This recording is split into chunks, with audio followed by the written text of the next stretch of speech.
after Jesus rose from the dead and before he ascended to heaven, he told us in Matthew 28, 18 through 20, he said, all authority has been given to me in heaven and earth. And go and make disciples of all nations, baptizing them in the name of the Father and the Son and the Holy Spirit, teaching them to obey all that I've commanded you. And lo, I am with you always, even to the end of the earth. And the thing about it is, that's Jesus' desire. And yet, the sobering reality is, they say that 98% of the Christians in America do not share their faith. And most of the time, they don't share their faith because they don't know how to share it. And so what I'm going to go over is something that I think has been helpful to thousands of people, of just giving them a confidence of how to explain what it is to follow Jesus Christ and why. Now, somewhere along the lines, whether it's with a friend, you're going to be talking and you're going to see something that's gone wrong in the world, whether it's going to be a plane crash, or whether it's going to be a friend dying, or it's going to be a terrorist attack. And they're going to be concerned about what's wrong with the world.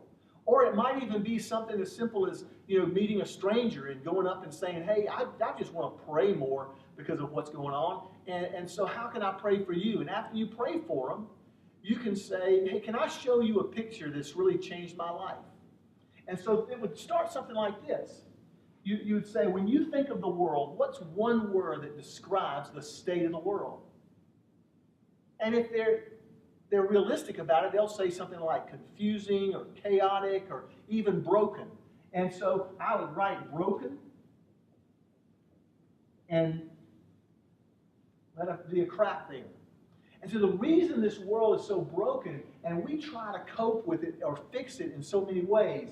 Some might think, hey, if I just have a job, if I get that job, then the world can go crazy, but I'll be secure in my job. Or maybe it's in relationships. If I just have a relationship, everything will be, calm and cool and collected. Or, maybe it's through entertainment. I'll just, involve myself in so much entertainment that I'm dull to what's really going on in the world. Or sometimes even religion. And we just it's our way of coming up with a way to soothe our conscience. But the thing about this, all these things bring us right back into brokenness. They don't really solve the problem. And the reason this bothers us so much is because God did create us to have harmony with Him. He had a perfect design. And in His perfect design, there was no dysfunction. There was no disease. There was no death. And everything was right. We were right with Him. We were right with one another. We were right with our environment.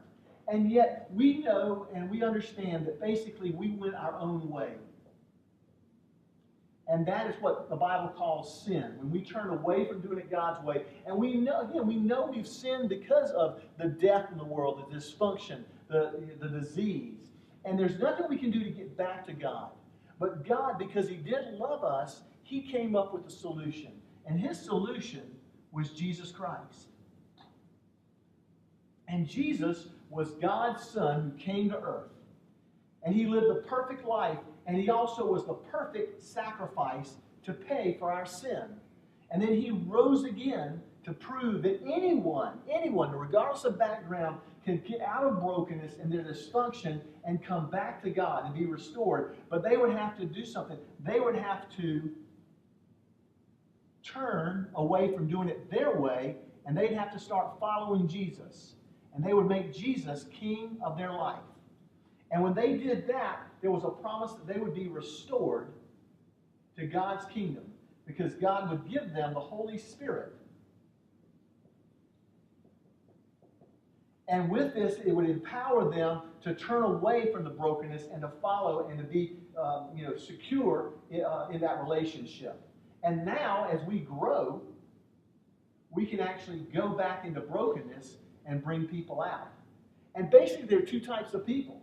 There's the person who has made this decision that they want to turn away from doing it their way and follow Jesus, and they have been, they're being restored. And then there are the people who are still caught in brokenness. And sometimes they have the knowledge of Jesus Christ, but they've never really turned and said, I want Jesus to be king.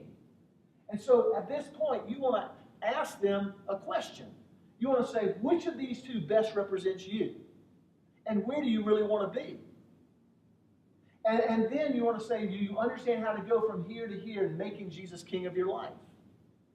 And it could be as simple as maybe you need to explain your story. Something as simple as, there was a time in my life when I was really controlled more by anger and fear. But then when I understood God's love and His forgiveness, and I began to turn and follow in Jesus Christ as Lord of my life, then He gave me a new spirit to where now I'm controlled by His peace and even His perspective and purpose in life, where I can go and actually care for people. Do you have a story like that? And then you can just, very simply say, God, yeah, I am sorry for the way I've led my life. I am thankful that you, Jesus, died for me. And now I want you to come in and take over and be king of my life. If that's something you want to do, you can tell that to God right now. And then after they do that, you can just go right back to Matthew 28 and talk to them about what it is to understand the authority of Jesus Christ. And have you given the authority of your life to Him? And then are you ready to follow Him? And then it just begins the process all over again.